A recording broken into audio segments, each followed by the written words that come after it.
Everybody, welcome to the Blue Collar Beer Gourmet. I'm Chris, this is my channel. On this channel I like to drink craft beer, I like to review craft beer, and I don't like to pay a whole lot of money to do it. So the beers that I review on this channel usually come in around the $2 price range. And such is the case with today's selection. Today is the first part of a three-part series. I paid $2.29 for this 12-ounce can of Hard Fresco Brewing Company's Juicy Jamaica Hibiscus Beer with Natural Flavor. There you see it. This is an outfit out of Mexico. And who did they work with?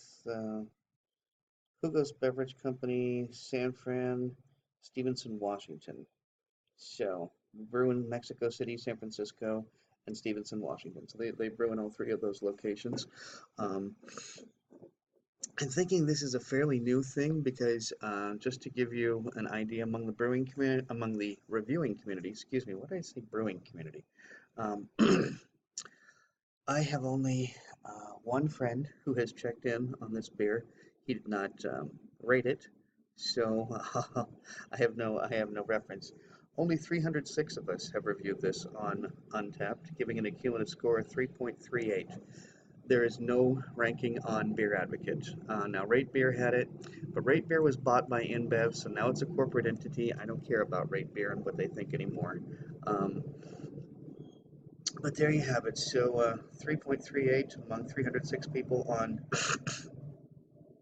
Untapped. It went to the website, and it does mention that it also uses pomegranate, cherry, and cranberry. Let's see, I don't think there's anything more on here. Cold fermented blend, hibiscus flowers, filtered water, yeast, citric acid, gluten-free. That's another thing that's important about this. It is in fact gluten-free.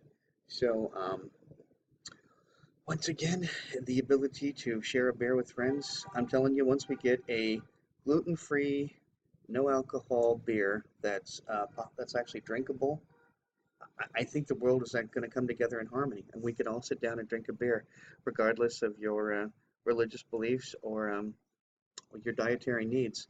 We can all sit down and drink a kosher, gluten-free, non-alcoholic beer. I think that'll be the step towards world peace. Interesting thing about this, and because particularly interesting because I have a particular interest um, in the field of beer cocktails, is the fact that if you go to their website, you're going to see recipes for beer cocktails. Now, each of these beers, like I said, there's three of them that I'm going to be reviewing. This is the first of them. I'm actually going to close out with the flagship beer, their guava beer. But if you go to the website, you will find two tequila based beer cocktails with this specific flavor, the hibiscus, and you will find one prosecco, sort of like almost like a spritzer, almost like a prosecco spritzer, using this as the seltzer water. Um,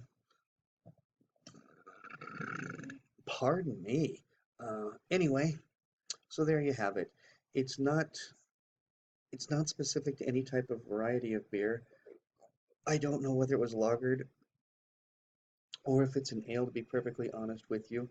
I decided what I'm going to go ahead and do is I'm going to use a sponge, because a sponge is for lighter, fruitier, it's for kolsches, it's for, it's just for those lighter beers. So I thought, okay, let's give a sponge a shot.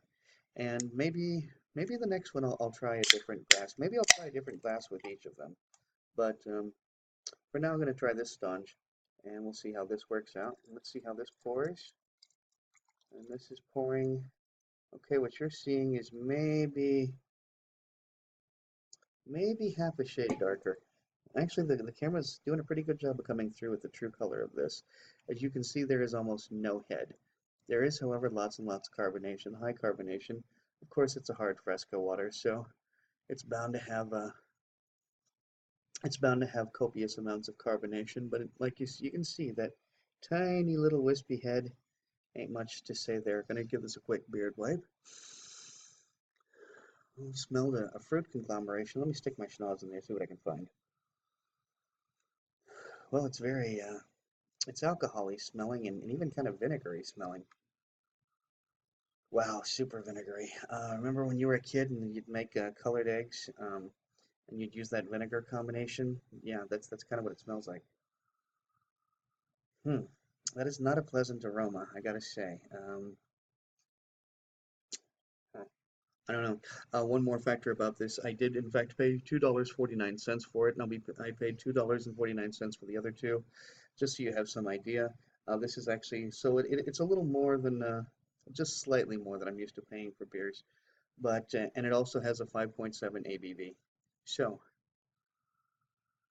keep waiting for that sort of vinegary smell to go away. I'm hoping it's not going to affect the taste, but I guess there's really only one way to find out, isn't there? Cheers.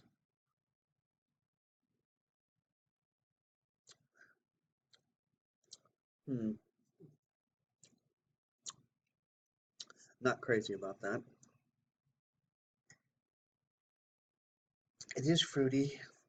I mean, pomegranate, cherry, cranberry with the fruits listed on the website. Funny thing about the website is it doesn't list IBUs. So when I tell you that this has 5 IBUs, that's because that's what Untapped is claiming. Okay, now, so 5.7 ABV, 5 IBUs, paid 2.49 for a 12-ounce can. That vinegar bouquet is not going anywhere.